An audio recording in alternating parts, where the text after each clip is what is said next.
আসসালামু আলাইকুম বন্ধুরা। আমেরিকার ওয়েস্ট ভার্জিনিয়ার গহীন জঙ্গলে এমন কিছু মানুষ বসবাস করে যারা দেখতে বিকৃত আর স্বভাবে অনেক হিংস্র। তাদের কাজই হল জঙ্গলের মধ্যে পথ হারানো মানুষদের শিকার করা। তো এখানে ক্রিস আর তার বন্ধুরা যখন ভুল করে এই জঙ্গলে ঢুকে পড়ে, তখন শুরু হয় এক ভয়ঙ্কর ইঁদুর বিড়ালের খেলা। তাদের গাড়ি অচল হয়ে যায় আর তারা পায়ে হেঁটে সাহায্যের খোঁজ করতে থাকে। কিন্তু তারা জানেই না সাহায্য নয়, বরং মৃত্যু তাদের জন্য অপেক্ষা করছিল।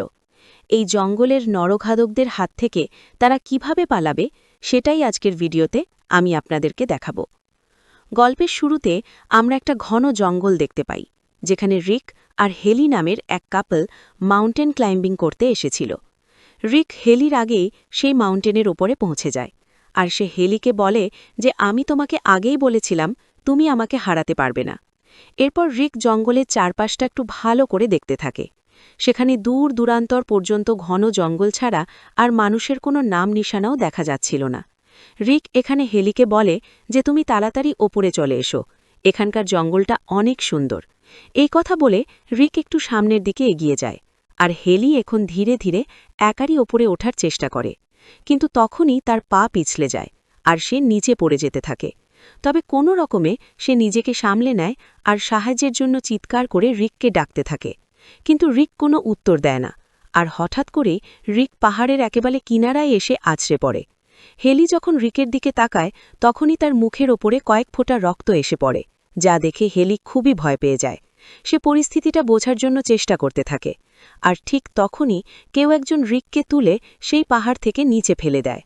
আর এটা দেখে হেলির তো ভয়ে রীতিমতো প্রাণ বেরিয়ে যাচ্ছিল। হেলি এখন কোনো রকমে নিজেকে ছাড়িয়ে নিচে নামার চেষ্টা করে, কিন্তু তখনই কেউ একজন রশি ধরে হেলিকে ওপরের দিকে টানতে থাকে। ভয়ে হেলি নিজেকে বাঁচানোর জন্য ওই রশিটাই কেটে ফেলে, যার ফলে সে সোজা পাহাড় থেকে নিচে একেবারে রিকের লাশের পাশে এসে পড়ে। এখানে রিককে মৃত অবস্থায় দেখে হেলি চিৎকার করে কান্না করতে থাকে। সে এই দুর্ঘটনাটা এখনও ঠিকমতো সামলে উঠতে পারছিল না। আর ঠিক তখনই সে দেখতে পায় যে ঝোপের ভেতর থেকে কেউ একজন দ্রুত তার দিকে ধেয়ে আসছে। এ দেখে হেলি নিজের প্রাণ বাঁচানোর জন্য গাড়ির দিকে দৌড়ে যেতে থাকে, কিন্তু দৌড়ানোর সময় তার পা একটা কাটা তারের সাথে আটকে যায়, যার কারণে সে পড়ে যায়।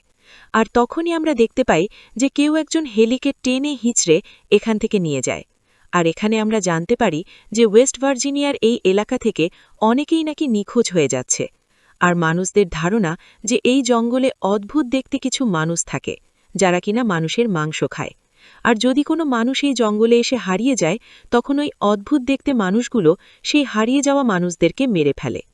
এর পরের দৃশ্যে আমরা রাস্তার মাঝে একটা গাড়ি দেখতে পাই, যেখানে ক্রিস নামের একজন লোক বসেছিল। ক্রিস আজকে একটা ইন্টারভিউ দিতে যাচ্ছে, কিন্তু কিছুটা পথ আসার পরেই ক্রিস হাইওয়েতে এক ভয়ঙ্কর জ্যামের মধ্যে ফেসে যায়।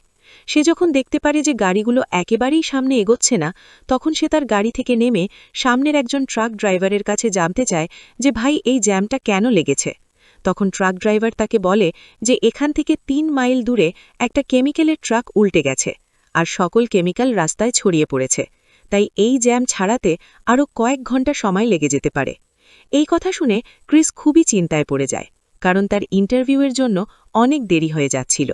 এখন যদি সে এই ট্রাফিক জ্যাম ছাড়ার জন্য অপেক্ষা করতে থাকে, তাহলে তাকে এখানেই কয়েক ঘন্টা দাঁড়িয়ে থাকতে হবে, যার ফলে তার ইন্টারভিউটা মিস হয়ে যাবে, অর্থাৎ সে চাকরি আর পাবে না। তাই ক্রিস এখন গাড়িটা ঘুরিয়ে অন্য কোনো রাস্তা খুঁজতে থাকে। আর যে জায়গাতেও নিজের চাকরির জন্য যাচ্ছিল, সেখানে ফোন করে সে নিজের পরিস্থিতির কথা বোঝানোর চেষ্টা করে। সে বলে যে ট্রাফিক জ্যামের কারণে আমার আসতে কিছুটা দেরি হবে স্যার, কিন্তু পাহাড়ি এলাকা হবার কারণে তখনই তার মোবাইলের সিগন্যালটাও চলে যায়। তো এখন কিছু দূর সামনে এগিয়ে আসার পরে সে রাস্তায় একটা গ্যাস স্টেশনের সাইনবোর্ড দেখতে পায়। সাইনবোর্ড দেখে ক্রিস ভেবে নেয় যে হয়তো এখানে কোনো সাহায্য পাওয়া গেলেও যেতে পারে, তাই সে গাড়িটা ওই পেট্রোল পাম্পের দিকে ঘুরিয়ে দেয়। আর রাস্তার মধ্যে কিছু দূর এগিয়ে সে দেখতে পায় যে সেখানে বেশ কিছু বেওয়ারিশ গাড়ি পড়ে আছে।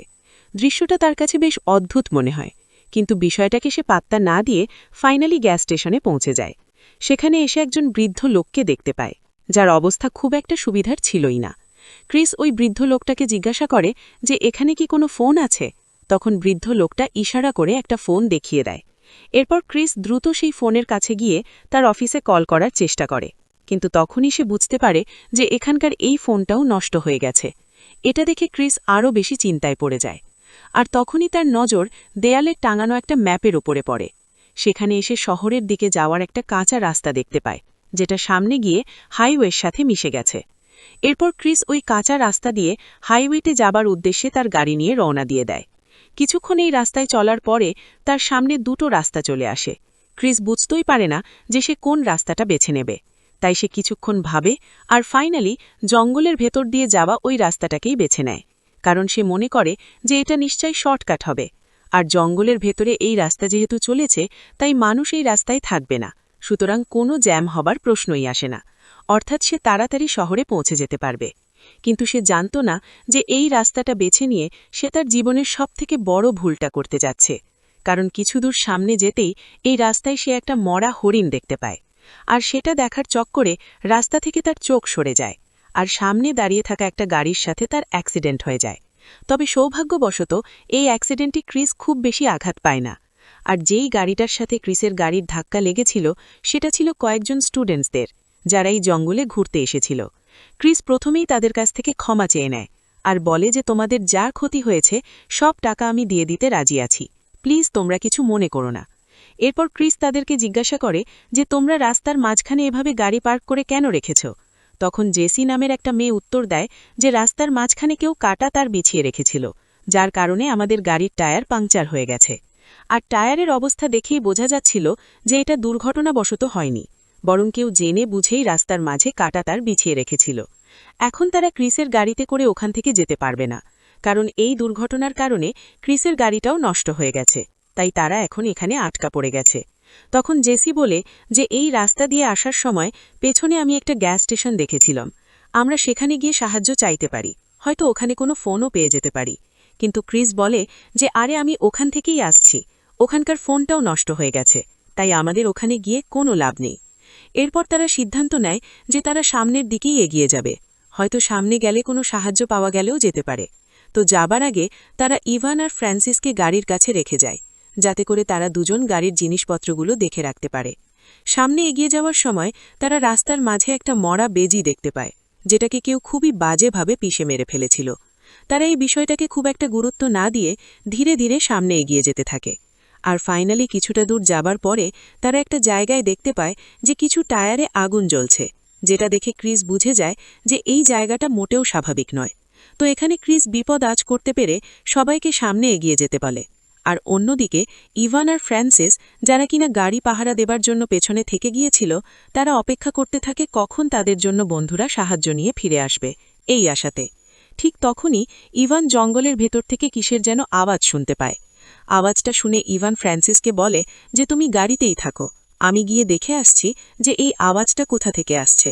এরপর ইভান জঙ্গলের দিকে চলে যায় সেই আওয়াজটা ফলো করতে করতে, আর ফ্রান্সিস গাড়িতে বসে ইভানের জন্য অপেক্ষা করতে থাকে। কিন্তু অপেক্ষা করতে করতে অনেক সময় পার হয়ে যায়, কিন্তু তবুও ইভান আর ফিরে আসে না। তাই ফ্রান্সিস ইভানকে খোঁজার জন্য জঙ্গলের ভেতরে চলে যায়।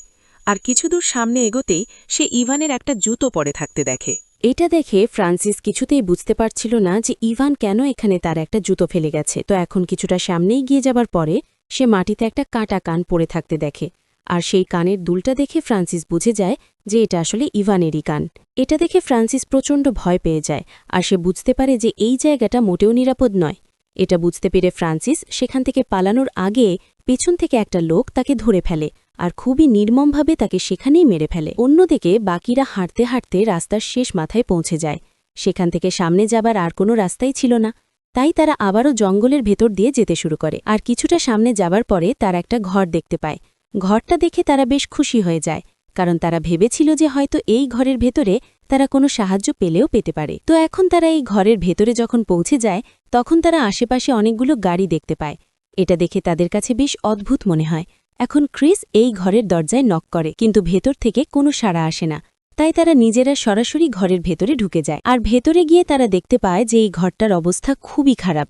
দেখে মনে হচ্ছিল যেন এই ঘরে কয়েক মাস ধরে কোনো পরিষ্কার পরিচ্ছন্নতার কাজই করা হয়নি। খাবার টেবিলটারও খুবই নোংরা অবস্থা ছিল, আর এখন তারা সেখানে কোনো ফোন বা রেডিও খোঁজার জন্য ঘরটার তল্লাশি করতে থাকে। ঠিক তখনই তারা এই ঘরের ভেতরে অনেকগুলো গাড়ির চাবি খুঁজে পায়। ক্রিস এখানে যখন ফ্রিজটা খোলে তখন তার চোখ রীতিমতো কপালে উঠে যায়, কারণ সেখানে মানুষের শরীরের বিভিন্ন কাটা অংশ বোতলের মধ্যে করে ভরে রাখা হয়েছিল। অন্যদিকে জেসি যখন বাথরুমে যায় তখন সে বাথটাবের মধ্যেও মানুষের লাশ পড়ে থাকতে দেখে, যা দেখে সে প্রচণ্ড ভয় পেয়ে যায়। ঠিক তখনই একটা বালতির ঢাকনা সরালে তারা সেই কাটা তার দেখতে পায়, যার কারণে তাদের গাড়ির টায়ার পাঞ্চার হয়ে গিয়েছিল। এই সব কিছু দেখে তারা বুঝতে পারে যে এই ঘরে যেই থাকুক না কেন সে আসলে খুবই বিপজ্জনক। তাই এখন তারা খুবই তাড়াতাড়ি সেখান থেকে বের হবার চেষ্টা করে। আর যখনই তারা দরজার কাছে পৌঁছায় তখনই তারা একটা গাড়ির শব্দ শুনতে পায়। এখানে ক্রিস জানালা দিয়ে লুকিয়ে লুকিয়ে দেখতে পায় যে একটা গাড়ি তাদের দিকে এগিয়ে আসছে। এখন তারা যে দরজা দিয়ে এসেছিল সেই দরজা দিয়ে আর বের হতে পারে না, কারণ সামনে দিয়েই সেই গাড়িটা আসছিল। তাই তারা ঘরের পেছনের দিকের দরজা দিয়ে বের হবার কথা চিন্তা করে, কিন্তু পেছনের দরজাটা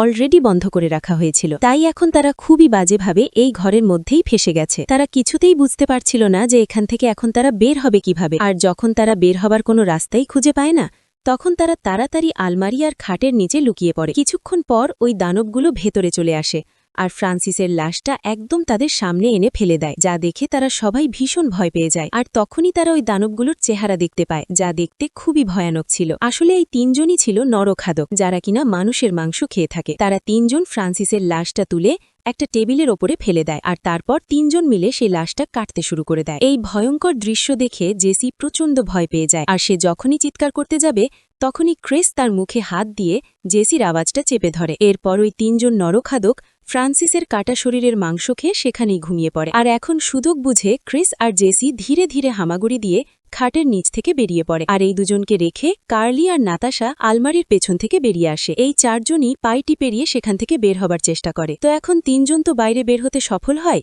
কিন্তু শেষমেশ যখনই ক্রিস বের হতে যাবে তখনই তার নড়াচড়া দেখে একটা নরখাদকের ঘুম ভেঙে যায় আর সে সরাসরি ক্রিসকে দেখে ফেলে। এখন ক্রিস যখন বুঝতে পারে যে নরখাদক বেঁকে দেখে ফেলেছে তখন সে খুবই জোরে সেখান থেকে দৌড়ে পালাতে শুরু করে। আর ফাইনালি এই চারজনই দৌড়াতে দৌড়াতে জঙ্গলের দিকে আরও এগিয়ে যায়, কিন্তু তখন ওই নরখাদকেরাও তাদের গাড়িতে করে তাদের ধরার জন্য পিছু করতে থাকে। তারা দৌড়াতে দৌড়াতে এমন একটা জায়গাতে পৌঁছায় যেখানে অনেকগুলো বেবারিশ গাড়ি দাঁড়িয়েছিল। এখন ক্রিস ভাবতে থাকে যে এখানকার এই গাড়িগুলোতে করে তারা এখান থেকে পালিয়ে যাবে। তাই এখন সে একে একে সবগুলো গাড়ি স্টার্ট করার চেষ্টা করে, কিন্তু সে বুঝতে পারে যে ওখানকার সকল গাড়িগুলো অলরেডি নষ্ট হয়ে পড়েছিল। এখন তারা তাড়াতাড়ি আবারও ভাবছিল যে ওখান থেকে কিভাবে বের হবে, কিন্তু তখনই ওই নরখাদকেরা তাদের গাড়ি নিয়ে সেখানে পৌঁছে যায়, যা দেখে তারা গাড়ির পেছনে লুকিয়ে পড়ে। কিন্তু ওই নরখাদকেরা আগে থেকে জানত যে তারা গাড়ির পেছনে লুকিয়ে আছে, তাই এখন এই তিনজন নরখাদক তাদের দিকে এগিয়ে আসতে থাকে। আর এখানে ক্রিসের মাথায় একটা বুদ্ধি চলে আসে। সে তার সঙ্গীদেরকে বলে যে আমি দৌড়ে গিয়ে ওই নরখাদকদের মনোযোগ অন্যদিকে ঘুরিয়ে দেব, আর যখন ওই নরখাদকেরা আমার পিছু নেবে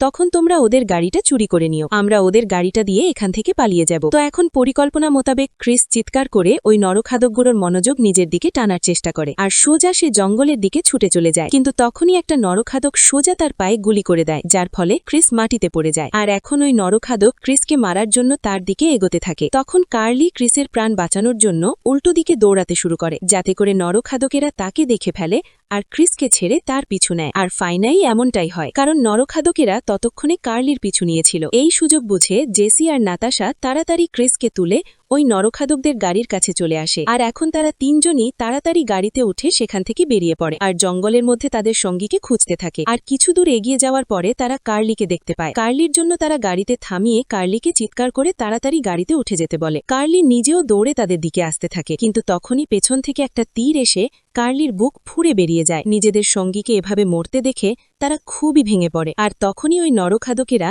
ক্রিসের উপরেও তীর ছুটতে শুরু করে। এখন নিজেদের প্রাণ বাঁচানোর জন্য তারা তাড়াতাড়ি এখান থেকে পালিয়ে যায়। আর কিছুটা দূরে আসার পরে তারা দেখতে পায় যে ওই নরখাদকেরা রাস্তার মাঝে একটা বিশাল গাছ ফেলে রাস্তা বন্ধ করে ফেলেছে। তাই এখন তারা পায়ে হেঁটেই জঙ্গলের ভেতর দিয়ে এগোতে থাকে। আর কয়েক ঘন্টা হাঁটার পরে তারা ক্লান্ত হয়ে পড়ে, যার কারণে তারা একটা জায়গাতে বসে বিশ্রাম নিতে থাকে। আর ততক্ষণে রাতও হয়ে আসছিল। আর কিছুই বুঝতে পারছিল না যে এই রাতটা তারা কোথায় কাটাবে, কারণ যদি তারা এই জঙ্গলের মাঝে ঘুমিয়ে পড়ে তাহলে নরখাদকেরা তাদেরকে খুঁজে বের করে নির্মমভাবে মেরে ফেলতে পারে। তাই তারা আবারও একটা নিরাপদ জায়গার খোঁজে বেরিয়ে পড়ে। আর তখনই নাতাশা কাঠের তৈরি একটা টাওয়ার দেখতে পায়। টাওয়ারটা দেখে তারা ভেবে নেয় যে রাত কাটানোর জন্য তারা হয়তো একটা নিরাপদ জায়গা পেয়ে গেছে। এরপর এরা ওই টাওয়ারের ওপরে উঠে পড়ে। আর টাওয়ারের ওপর থেকে যখন তারা দেখে তখন তারা চারিদিককে দূর দূরান্ত পর্যন্ত শুধুমাত্র ঘন জঙ্গল দেখতে পায়। টাওয়ারটার ভেতরে একটু ভালো করে খুঁজতে তারা একটা ফার্স্ট এইড বক্স পেয়ে যায়, যেটা দিয়ে নাতাশা ক্রিসের পায়ে ব্যান্ডেজ করে দেয়। আর সেখানে তারা একটা রেডিও খুঁজে পায়। সেই রেডিওটা অন করে তারা বাইরের দুনিয়ার সাথে যোগাযোগ করার চেষ্টা করে, কিন্তু তারা কোনো উত্তরই পায় না। এরই মধ্যে ক্রিস দেখতে পায়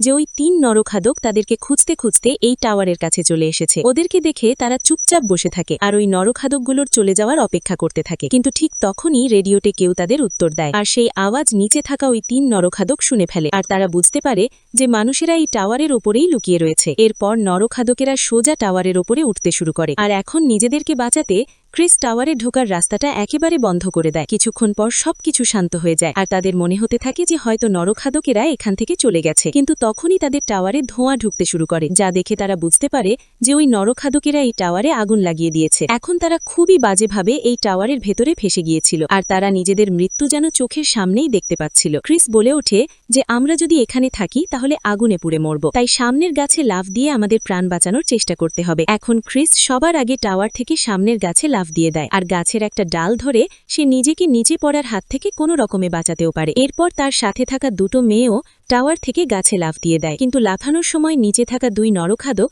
তাদেরকে দেখে ফেলে আর তাদের মধ্যে একজন এদেরকে মারার জন্য গাছের উপরে উঠতে শুরু করে দেয়। অন্যদিকে তারা ডাল ধরে ধীরে ধীরে সামনে এগোতে থাকে, কিন্তু নাতাশা সবার পেছনে ছিল।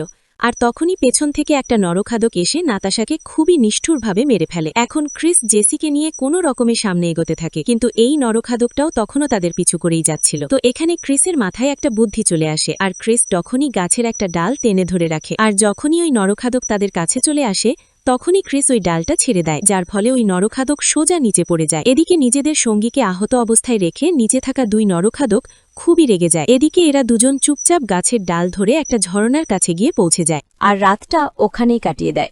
আর এখন সকাল হতেই তারা দুজন সেখান থেকে রওনা দেয়। আর চলতে চলতে তারা একটা রাস্তা দেখতে পায়। রাস্তা দেখতে পেয়ে তারা দুজন খুবই খুশি হয়ে যায়, কিন্তু তাদের এই খুশি খুব বেশিক্ষণ স্থায়ী হয় না, কারণ ঠিক তখনই পেছন থেকে একটা নরখাদক এসে ক্রিসের উপরে হামলা করে দেয়, যার ফলে ক্রিস ঢাল বেয়ে নিচে গড়িয়ে পড়তে থাকে। আর ওই নরখাদক জেসিকে ধরে নিজের সাথে নিয়ে চলে যায়।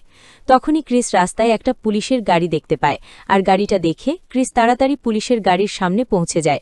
আসলে রাতের বেলা যখন তারা রেডিওতে সাহায্য চেয়েছিল তখন ওই পুলিশ অফিসার তাদের সাহায্যের সিগন্যালতে শুনতে পেয়েছিল, তাই সেই পুলিশ অফিসার এখানে এসেছিল মূলত তাদেরকে বাঁচানোর জন্য। এখন ক্রিস ওই পুলিশ অফিসারকে সবকিছু খুলে বলার আগে পেছন থেকে একটা তীর এসে পুলিশ অফিসারের চোখে বেঁধে যায়। এটা দেখে ক্রিস খুবই ঘাবড়ে যায় আর সে তাড়াতাড়ি ওই পুলিশের গাড়িতে উঠে সেখান থেকে পালানোর চেষ্টা করে, কিন্তু গাড়ির চাবি পুলিশ অফিসারের কাছেই থেকে গিয়েছিল। তাই এখন ক্রিস ওই পুলিশ অফিসারের কাছে যাবার চেষ্টা করে, কিন্তু সে চাবি বের করতে পারে না, কারণ এই নরখাদক ক্রিসের খুবই কাছাকাছি চলে এসেছে। তাই ক্রিস নিজেকে বাঁচাতে একটা ঝোপের আড়ালে লুকিয়ে পড়ে। আর তখনই ওই নরখাদক পুলিশের লাশটা তুলে তার গাড়িতে নিয়ে নেয়। আর যখনই সে গাড়িটা স্টার্ট করে ওখান থেকে চলে যেতে থাকে তখনই ক্রিস চট করে গাড়ির নিচে চলে আসে আর গাড়িটাকে শক্ত করে ধরে ফেলে। এরপর ওই নরখাদক গাড়িটা নিয়ে নিজেদের আস্তানার দিকে যেতে থাকে। আর অন্যদিকে তারা জেসিকে ঘরে বেঁধে রেখেছিল আর এখন তারা জেসিকে রীতিমতো জ্যান্ত রান্না করার প্রস্তুতি নিতে থাকে। তখনই বাইরে ওই দ্বিতীয় নরখাদকও চলে আসে, যার গাড়ির নিচে ক্রিস লুকিয়েছিল। ওই নরখাদকও মরা পুলিশ অফিসারের লাশটা তুলে ঘরের ভেতরে নিয়ে যায় আর তারা ওই পুলিশের লাশটা কেটে টুকরো টুকরো করে ফেলে।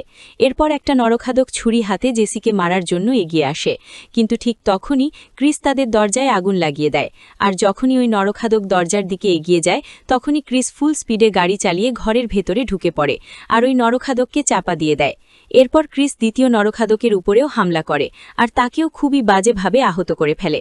আর এখন সে তাড়াতাড়ি জেসিকে এখান থেকে মুক্ত করতে যায়, কিন্তু তখনই পেছন থেকে একটা নরখাদক এসে ক্রিসকে তুলে একেবারে আছাড় মেরে দেয় আর সে একটা কুঠার দিয়ে ক্রিসের উপরে একেবারে প্রাণঘাতী হামলা করতে এগিয়ে আসে। আর যখনই ওই নরখাদক ক্রিসকে মারতেই যাবে ঠিক তখনই জেসি সাহস সঞ্চয় করে একটা তীর সোজা ওই নরখাদকের মাথার পেছনে মেরে দেয়, যার ফলে ওই নরখাদক সোজা নিচে পড়ে যায়।